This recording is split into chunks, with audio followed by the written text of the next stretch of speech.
Oh, hivi na kan na tho nia. Thian hi kong ko lu na la mania thian. Kong ko lu na tan kan thian na pai ya. Hi lam ki na to ka. Mai kan tho hi ti vak lao.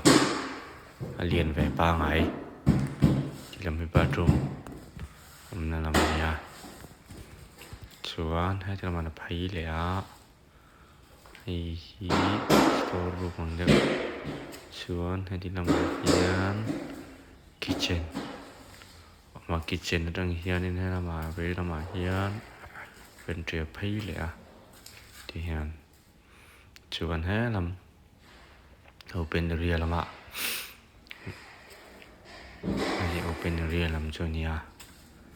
Ti hian zau hi sitting room. Nè nan join vek ka la kitchen le sitting room hi ma.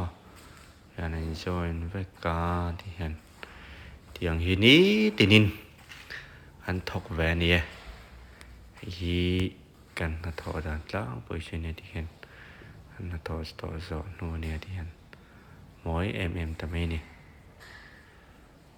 A zo se